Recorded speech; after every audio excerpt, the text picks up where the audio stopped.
Coming up on today's programme. This was the scene in Dover a short while ago following the news that 5 people, including a child, have died while trying to cross the channel. As many as are of that opinion will say content. Contrary not content. The contents have it. It comes after Parliament approved the Rwanda bill late last night. I want the planes to take off as quickly as possible because that will help us to stop the boats. The Rwanda scheme is an extortionately expensive gimmick. Just this morning, the BBC films more migrants boarding boats on the French coast. So will the bill actually work? Rishi Sunak pledges more money for Ukraine. Will it help turn the tide in the war? We're going to ease the transition to electric vehicles. We won't reach the 28 billion, which is effectively stood down. This Parliament's interim 2030 target is out of reach. All parties have watered-down green pledges. So do we need more realistic climate targets? And are English politicians too squeamish about their national identity? To discuss all that, I'm joined by Conservative MP and former Minister Tobias Ellwood, Shadow Defence Minister Luke Pollard, Green Party MP Caroline Lucas and Daily Telegraph Associate Editor Camilla Tominey. This is Politics Live.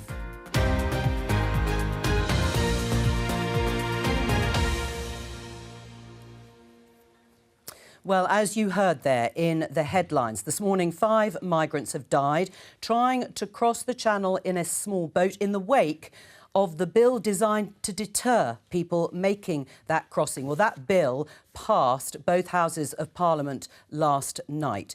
We can talk to the BBC reporter Simon Jones, who is in Dover. Simon Jones, can you bring us up to date with what's been happening at the coast?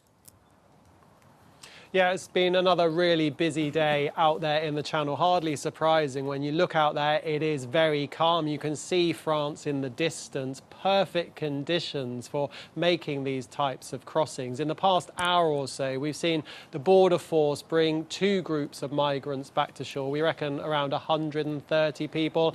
And currently, the Dover lifeboat is down there. It has picked up another group of migrants, probably a similar number. So we're looking at 200 people having arrived already so far today. But also today we've discovered once again how dangerous these crossings can be, with news that 5 people lost their lives attempting the journey in the early hours. A boat set off from a beach in Wimereux, which is just along the coast from Calais in northern France towards Boulogne.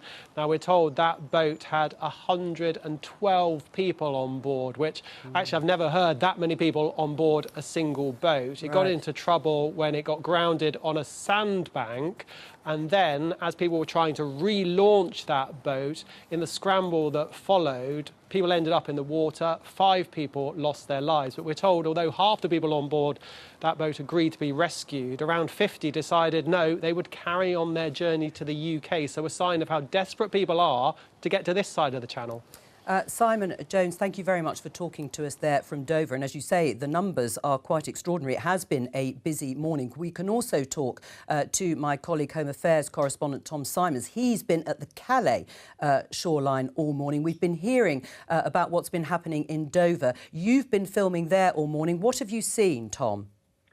Well, Jo, 2 incidents really on this side of the Channel. The first, ably described there by Simon, down at Wimereux, which is between the Touquet and Calais. But we were on a beach just north of Calais at an area called Gravelines, which is very close to many of the camps where the migrants live here on the French coast. A beach that we've been told was regularly used for departures. And sure enough, as we watched, a boat with about half full of people came in towards the shore. And then as we watched, about 40 people came from the dunes where I think they'd been hiding, kind of walked quickly across the beach towards this boat, and as you can see, then tried to get onto the boat. Now, the police were there. In fact, they came and challenged us. They actually said that they accused us of knowing where these migrants were going to launch from, and of kind of sort of being there in preparation, which is not true. We just went to a beach that was used in the past. And it's interesting, they stopped migrants going to the boats, but once they got to the boat, they didn't try to stop that boat leaving. And we know that in the past they have use knives to stab inflatable boats so they can't be launched out to sea. And that boat did manage to get its little outboard engine working and then headed out towards the UK. But there was a large French naval vessel tracking all of this and a spotter plane overhead. So we don't know if it made it across. Interesting that Simon has seen some 70 people arriving in Dover. But certainly that was another successful departure from the French coast within hours of the Rwanda bill passing. Well, and we've just been looking at the pictures that you have taken all morning on the Calais coast, which clearly illustrate everything you have just said, Tom. In terms of the Rwanda bill, you've been talking to people there on the ground. Are people aware of it? That's an interesting question, Jo. Yes, we stopped at a little encampment area. People tend to camp in their nationality groups, and so we stopped and talked to a group of Somali migrants and some South Sudanese migrants and asked them about Rwanda. They had heard of this change in the law. They knew a little bit about it, but not the details. So they then started asking me questions about how the Rwanda plan that the government has announced would work. Some of them did not seem to know that if they made it to the UK and were taken to Rwanda, there was no option for them to apply for asylum in the UK. It would be for asylum in Rwanda. When I told them that, certainly eyebrows raised and there were concerned discussions. But nobody said that this would change their intention of getting to the UK. In fact, one migrant told me if he got to the UK and attempts were made to remove him to Rwanda, he would try to kill himself. So that is what the government is dealing with. And I think the problem is for the people who've got as far as France, they've already invested considerable money potentially and certainly time and effort in getting there. Some journeys take 6, 7, 8 months, some of them even longer. And the conditions in the camp are not good. The French police move people quite regularly. Yes. The weather is bad. There are very few amenities. So that's the problem for the government in trying to dissuade them. Tom Simons, thank you very much there, reporting from Calais. You've heard what Tom said there, Tobias. He said the people he's spoken to, obviously anecdotal, and from today, nobody said it would change their minds, the fact that they would risk deportation to Rwanda, where they would have their application processed in order to stay in Rwanda rather than here. With that in mind, is it going to work, this, as a deterrent? Yes, we want it to work. It's part of a wider package of measures. You're seeing greater collaboration with the French. This is one aspect that we've seen today with these people launching because of the good weather. But actually, 112, never seen so many, said our reporter there. Because of the fair weather conditions. But overall, we're seeing greater collaboration with France. We're seeing a wider package of measures taking place. Absolutely, this Rwanda bill has been difficult. 4 months worth of toing and froing. And it's overshadowed not just other legislation to scrutinise, but also the other aspects of tackling this issue of illegal migration. And I should add that Albania is a great example to compare to. The message didn't get through yet. I know it's different. We have a returns agreement. But the message didn't get through to Albanians. Don't bother coming this way because the system was working. It will take time for this to get to be in place. But I should stress that this is one element. It's been totemically placed up there as this being be-all and end-all. It is not. By the government. Mainly. It no, needs to but be I take your tackling point. the gangs, working with France, and more importantly, at source. You heard that the journey... Because I've got to get round everybody on this key question, will it work as a deterrent? No, it won't. It's an expensive gimmick. You know that. It's not going to work. At best, it will deal with 1% of migrants coming over the channel. We've just heard of the amount of people coming over today equals basically the amount that the government hopes to send to Rwanda. But that's different from it acting as a deterrent to them making the crossing in the first place. So if you have a chance of 1%, you might go to Rwanda, 99% that you won't hear. I mean, the people are dying going across the channel in awful conditions, being aided by a cruel and vile smuggling gang industry. We need to smash the gangs. I'm afraid the effort that has gone into this gimmick from ministers, the sheer amount of money, £500 million, £2 million per migrant being sent to Rwanda, and no one has yet gone. No planes have taken off. It isn't working. It won't work. It's expensive and it's cruel. What we need to use that money to smash the gangs, to make sure that we're dealing with this massive backlog in processing and asylum claims, having proper return agreements so we can get people who have no right to be in the UK away from our shores and making sure we're working with our international partners. That's not happening at the moment at the pace it needs to. We've glossed over that because of the focus all on the Rwanda bill. This is actually happening. Absolutely, it's absolutely happening. And we need to make sure that we then share that information and understanding. This system is yet to be in place. Once it is in place, it will act as that deterrent. When you say and once it's in place, if I just very stress, briefly. The United Nations has also sent people to Rwanda.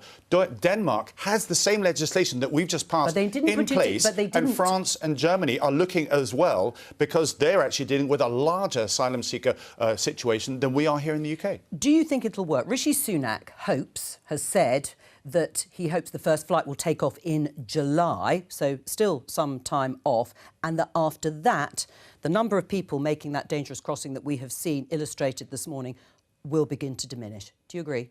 No, I think this is an act of performative cruelty. I think it's illegal, it's immoral, and indeed it is unworkable. And on the issue of deterrence, let's just remember what some of these people have already put themselves through, even just to get to the coast of France before they then put their lives at risk with the trafficking across the Channel. If you've only got a 1% chance of being sent to Rwanda, you've already been dealing with so many other chances and risks that you're weighing up in your mind. If you've gone halfway around the world already, put your life at risk so many times already, then the idea that you've got a 1% chance of going to Rwanda, I think is very unlikely to deter you. What we need to be doing is putting in place safe and legal routes. Nobody wants to see the type of tragedy that we've just seen again this morning. It is horrific that people are feeling that that is the only solution that they have. If we had safe routes, if people would apply from outside of the UK, people wouldn't have to put their lives at risk in this way in the first place. Do you think it'll work as a deterrent? I've no idea. Although they're obviously looking to the Australian example. I mean, when Tony Abbott introduced his sovereign borders scheme, it did stop the boats. And migrants were processed in, I think, Nauru and the Manus Islands. Again, and it has proved a deterrent. It's not the same as the sort It's of not the system same, that... but it's, I mean, it's a bit of a test case, isn't it, for comparison? Also, I note that the Labour government, when it came in under Albanese, didn't reverse the measures. I mean, it's interesting to hear that Labour are now saying that they would want to scrap this scheme, what, after everything that's just happened over the course of the last 4 months. Also, two questions, one for Luke and one for Caroline. What does smash the gangs mean? Because this is a cross-European network of criminals. I mean, the police do a great job, but in what world can we, quote, smash the gangs? How does that happen? And second of all, for Caroline, when you talk about safe and legal routes, how many numbers are you talking about? You're going to offer safe and legal routes to how many people? All right. Because we've currently got migrants housed in hotels at £9 million a day, Let them respond. How do you smash the gangs? Well, we have to put the effort that's going into the Rwanda scheme into creating that cross-border police unit with a determination to smash the gangs, to go against their business model that fundamentally is not just about that last little bit of water between ourselves and France. It is about that criminal network, which means we have to enhance our collaboration and cooperation with our friends in Europe to make sure that we're dealing with the whole business model here. But to do that, a good deterrent would also be to remove that backlog, to make it clear to people that if you come to the UK, your claim will be processed swiftly and we'll have 1,000 extra caseworkers to remove that backlog, 1,000 extra people in a returns unit to get people who have no right to be in the UK off our shores. Now, that is a proper practical plan. That is an approach which will have a difference. I don't think Rwanda's going to work. I don't think at the heart of it, the government thinks Rwanda's going to work. Rishi Sunak tried to sink the scheme when he was the Chancellor because he didn't think it was going to work then. So it is just a gimmick. It's not dealing with the root cause, which is the gang. But let's do the safe routes. How many safe routes would you want to have from how many countries?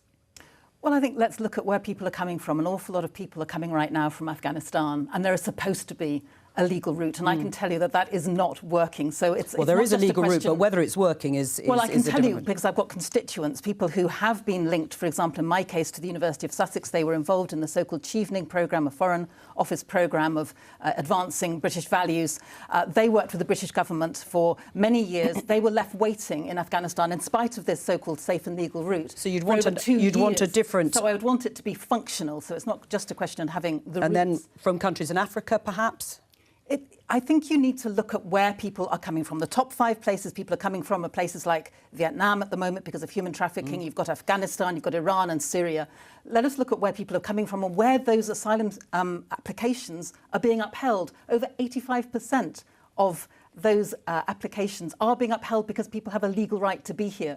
But let us just remember, this is a global problem. Most refugees stay very close to the country that they're from. So actually, Europe as a whole, and still less the UK, has to deal with a relatively small number. If we could just have some global cooperation, if we could have had, for example, the kinds of arrangements that we once had with the European Union, we would be able to have a fair and reasonable way of dealing with what is a global problem. But for as long as we are fixated on what is essentially a cruel programme, something that the Home Secretary himself barely 6 months ago, I think, was reported as saying was batshit, it's not going to work. James Cleverly, you're talking James about. Cleverly. Tobias himself is on record of saying some things there about the fact that it is ridiculous to say that we are going to legislate that Rwanda is safe. Let Tobias respond to that. There's more than unites us than divides us here, because I think you're leading to the fact that we need to focus more at source with what's going on across Africa and elsewhere. But that's a longer term. That is a longer term plan, isn't it? It shouldn't be a longer term plan. We are starting to do this now and waking up. So Sudan. Let me finish. I listen patiently. Sudan. We had a statement yesterday, an urgent question on Sudan, and that is the biggest humanitarian crisis in the world now. There's going to be an outbreak of famine there. Where will these people go when they can't be fed or can't find food there and water? Climate change, which I think we may be discussing a bit later, that's going to have a massive effect on the whole of Africa. So it needs to be absolutely collaboration, not just with Europe, but wider scale as well. And Britain needs to be leading on that front. All right, I stress again that France, Germany, Italy and so forth are receiving more asylum seekers than we are. It needs to be a collective effort. We are doing more because we've spent so much time talking about Rwanda. We don't do enough to say what we're actually doing and achieving on tackling the criminal. Well, as you say, that might be the government's fault. And the application process is being sped up as well. Let's talk about defence. We are going to move on to something, well, maybe related, but also different. The Prime Minister has actually arrived in Poland with Jeremy Hunt. You can see him there, and the Defence Secretary, Grant Shapps, the three of them arriving to meet the Polish Prime Minister, Donald Tusk, and the Secretary-General of the NATO Defence Alliance, as the Prime Minister and the government promises more money to Ukraine. In the headline here in the Daily Telegraph, Britain to send record military aid to Kyiv to help Ukraine keep the lights on. Pledges £500 million in extra equipment, including air defence missiles, to thwart Russia's bombardment of power stations. This money is on top of the £2.5 billion allocated in this financial year. Luke, will it help turn the tide for Ukraine?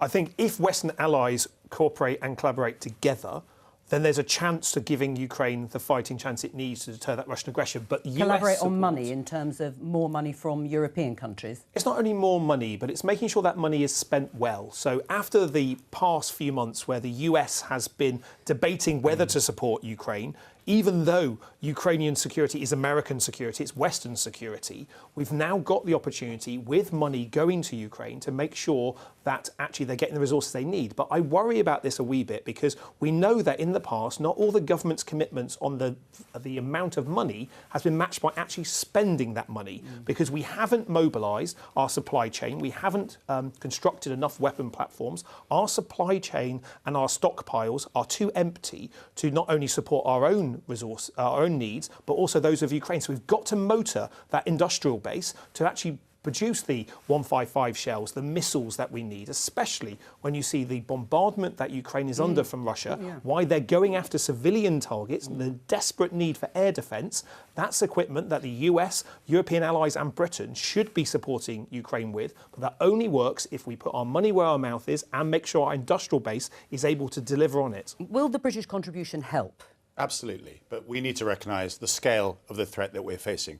Putin is now the most powerful man in Europe, more powerful than Stalin, and he is on a mission to emulate what Stalin did by pressing ahead and influence across Eastern Europe. He won't stop in Ukraine unless he is stopped. But he is outgunning Ukraine 5-1 in the missiles and the drone attacks that are actually taking place. So the contribution that we're giving absolutely will help.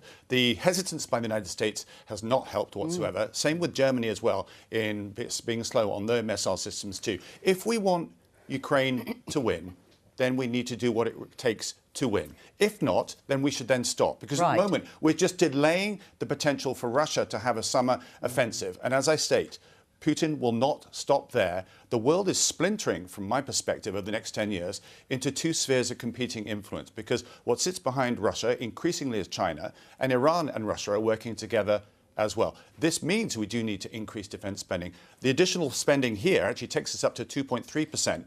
But absolutely, there's more and more voices saying, look where the world's going over the next 10 years. We need to prepare. But the pledge is 2.5% when resources allow. But the way you two are speaking, it sounds like you believe it should be right now. Do you support this extra money and extra spending on defence? I support the money that's going to Ukraine, for sure. I think Tobias is absolutely right. These are incredibly dangerous times. And what worries me, in a sense, is that until now we seem to have been giving enough support to mean that Ukraine doesn't lose, but not enough to ensure that they win. And so we're dragging out the horror of what is unfolding on our doorstep, more or less. So, yes, I do think it's right that that money goes to Ukraine. But when it comes to budgets more broadly, I think, in a way, it is a link back to the conversation we were just starting to have a moment ago about how we define security. And I would want to see, within that spending, a larger amount going to some of the root causes of insecurity. And as Tobias himself was saying, a lot of that is around the climate emergency, for example. It's no coincidence, I think, that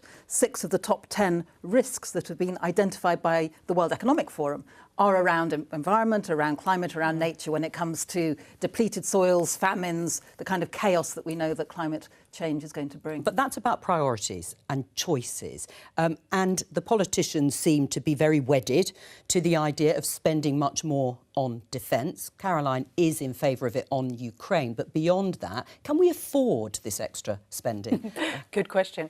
Can we afford not to have the extra spending is the question. I found it interesting after the budget.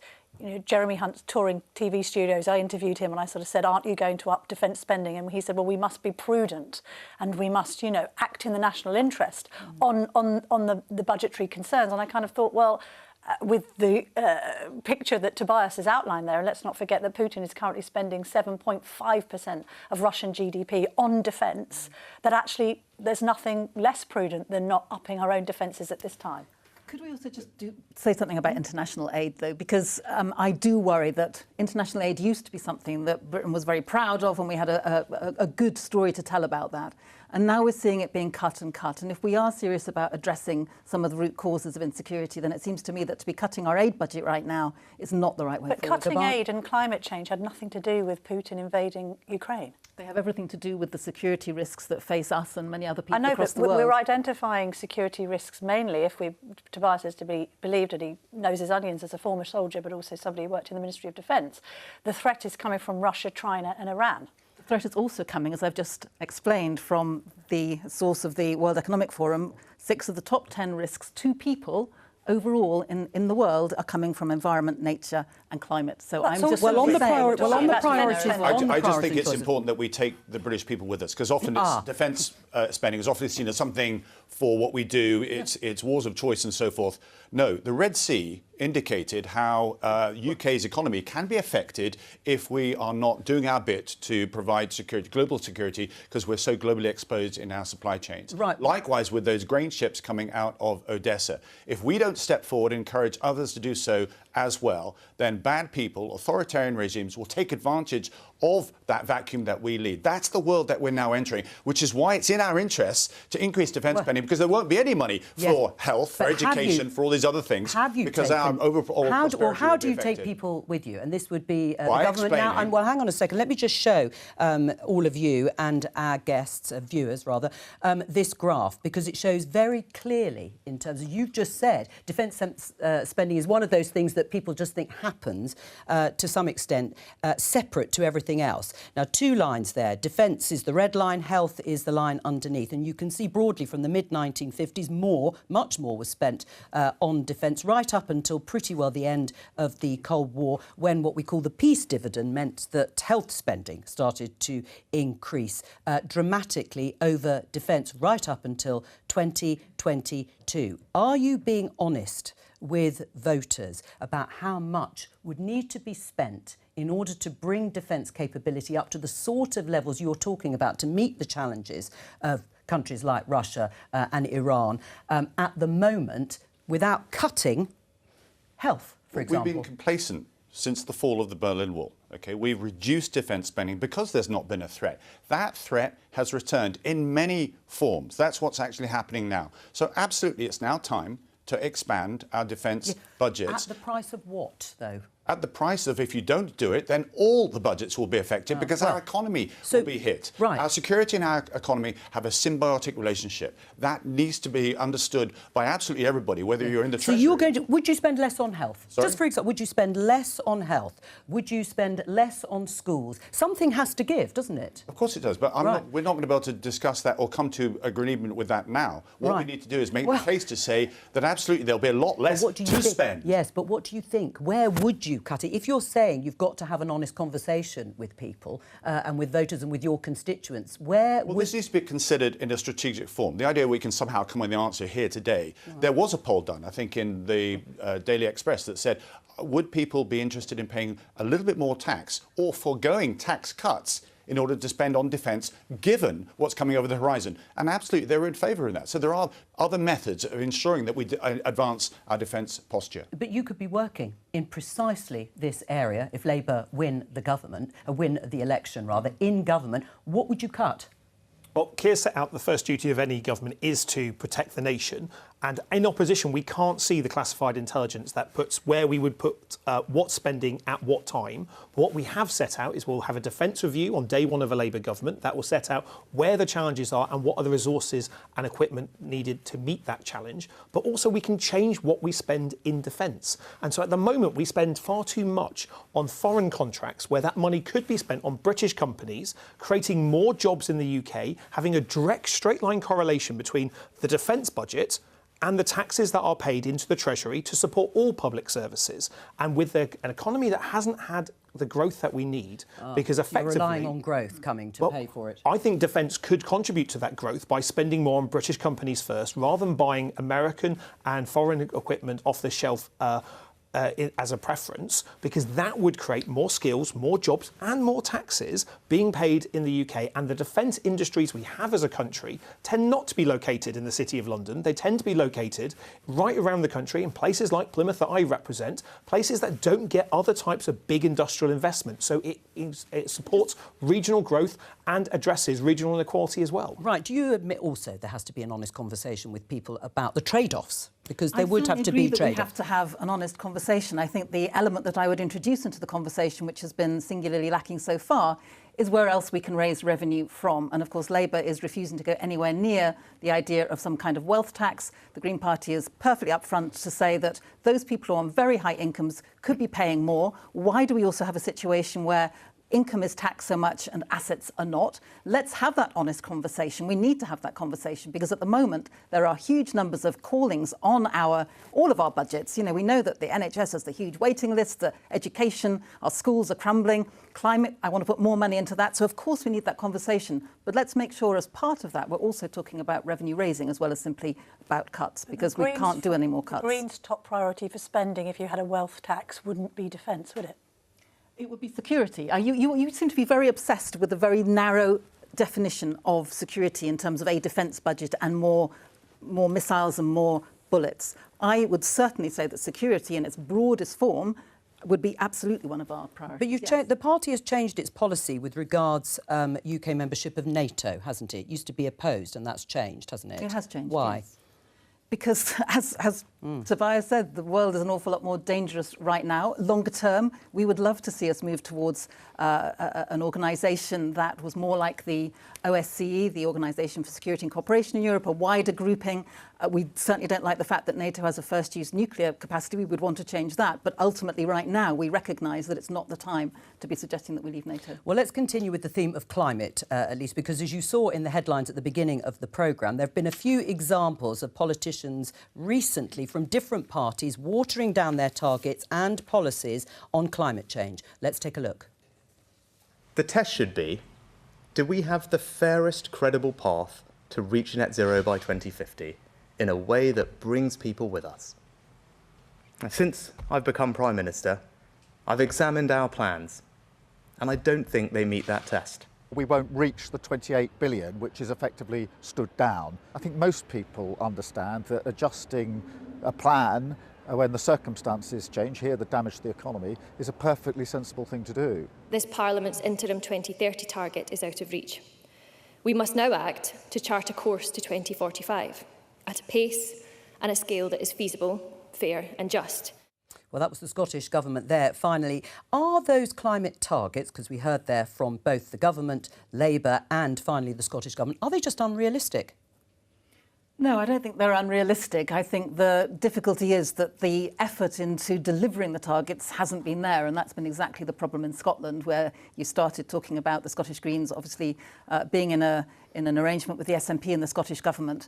The targets that were set for the Scottish Parliament were set in 2019 before Greens joined the government. When they joined the government a couple of years later, then there simply hadn't been enough work done to mean that we're focusing on the delivery. So it's very easy to set. But they were unrealistic then to start with. I mean, that's the sort of logic, because scrapping plans to reduce carbon emissions in Scotland by 75% by 2030. Was it ever achievable? Well, I would argue that it was achievable if you were to treat climate with the same degree of seriousness and urgency with which we would treat a conventional military threat, for example. And so, in a sense, I think what we're dealing with here is the difference between what is judged to be politically possible and what is actually being scientifically necessary. We need to bring those two things together, and that means changing the definition of what is politically possible, looking at, for example, what happened in the run-up to the Second World War and during it, where industries were turned on a sixpence to suddenly producing different kinds of products. Right. We had a massive whole society approach to dealing with a very real perceived threat. What we need is that same degree of urgency, and we're not seeing that anywhere, frankly. Camilla, do you agree with Caroline? It's about the failure to commit to delivering targets, or are they unachievable and unrealistic? I think they're unachievable and unrealistic. And I think that politicians have a tendency to put the finger in the air and say 2030, 2035, 2045. Also, I'm not sure why, when we talk about having to take the public with you, there isn't a bit more of a kind of 80-20 approach. So say if you talk about the ban on petrols and diesels, an alternative way of doing it might have been to encourage everyone into hybrid cars.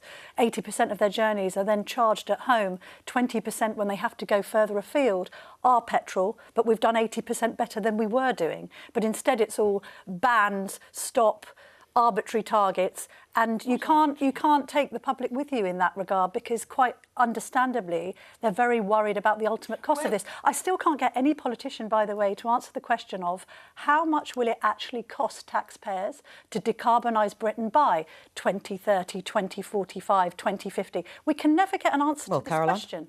It depends on, the reason you can't get an answer to that question is because it depends on too many different variables, how fast you're going to do it and what way you're going to do it. I suggest you look at the Committee on Climate Change's reports, which have a lot of data around that. But what I can tell you is that the cost of not tackling the climate crisis, and there has been evidence after evidence on this, is going to be hugely greater.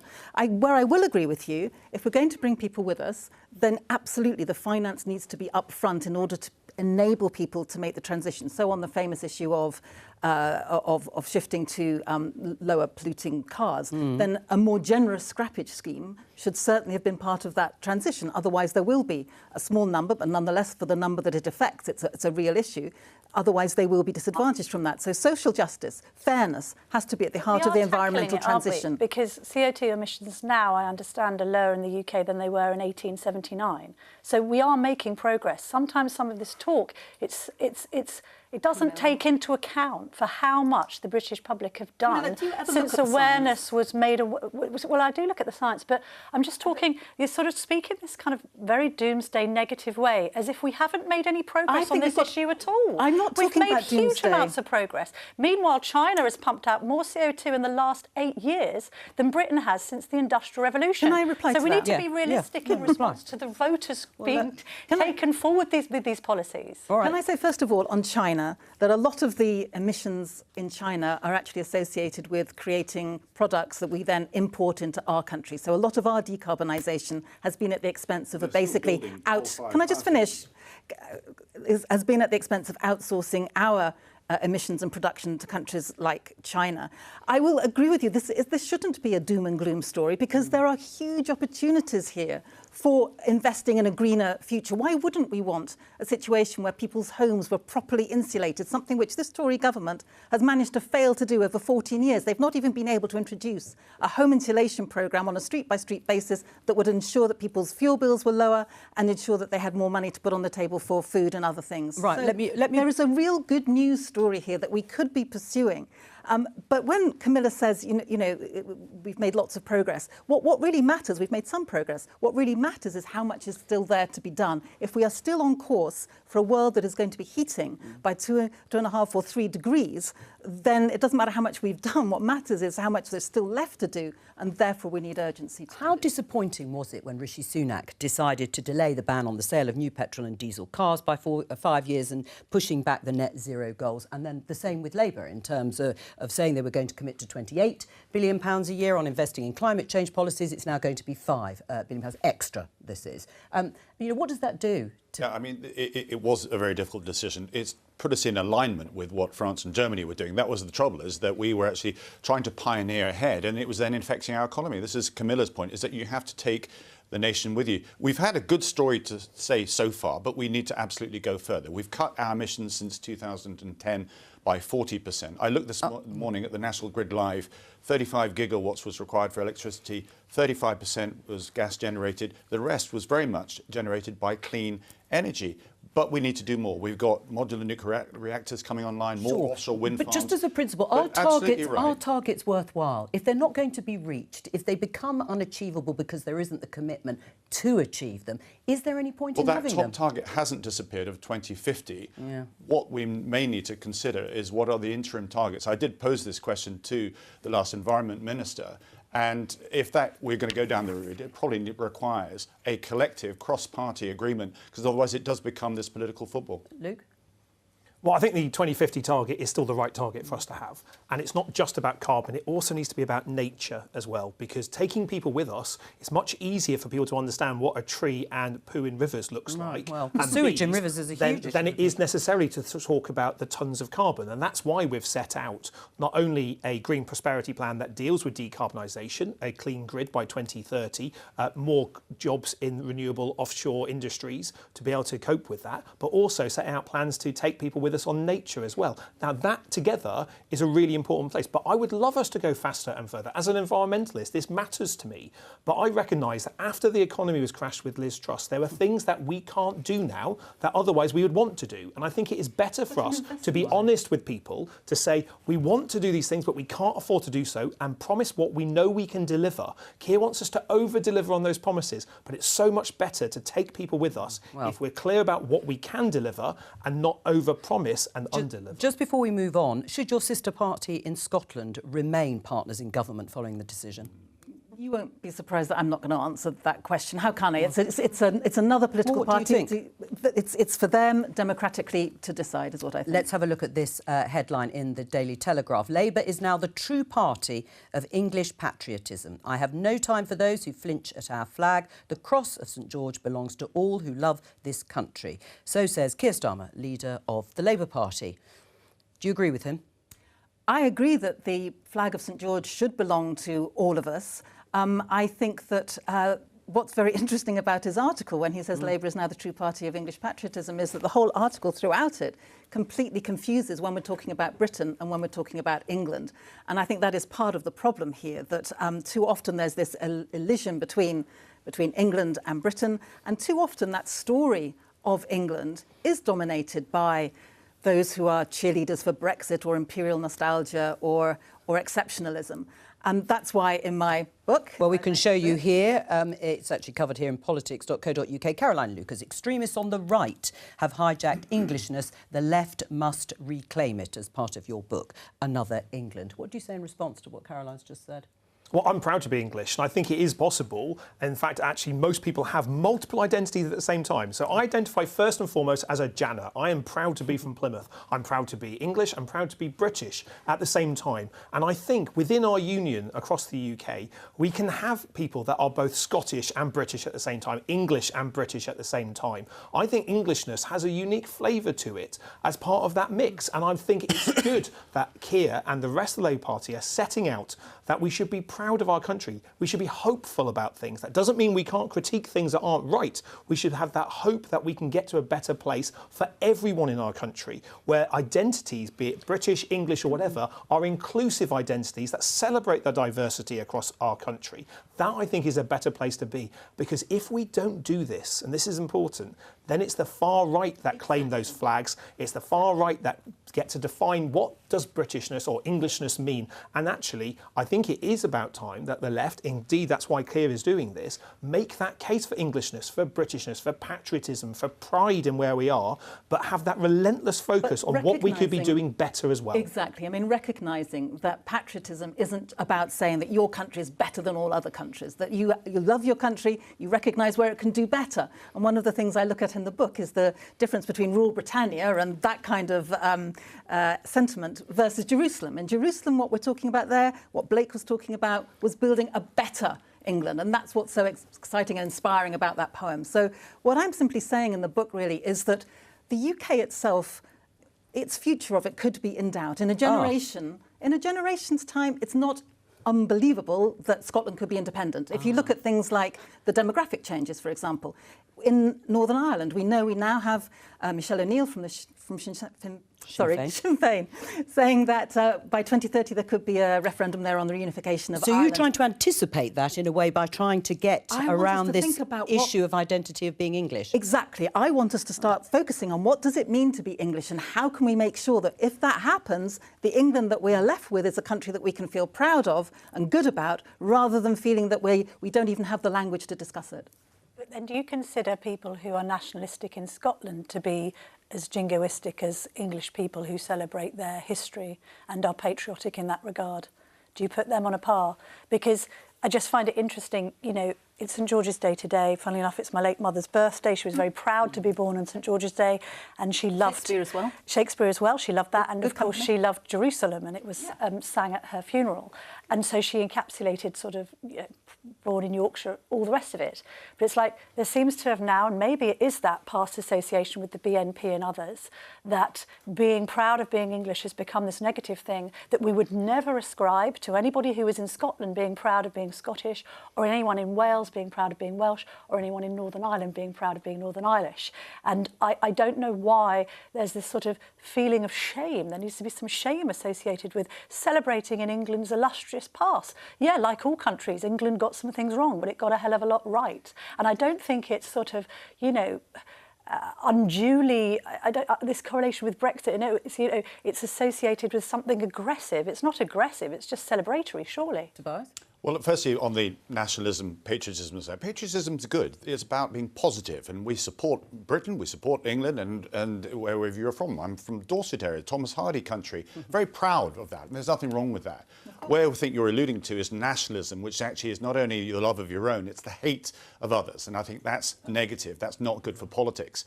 I am concerned, though, that a political leader will somehow claim Englishness as that sort of title, as the leadership from that. It's actually an amalgam of all of politics here. That's what makes Britain, that's what makes England, and what makes us actually special. What's going on in Scotland and Northern Ireland, there's a proud identity there.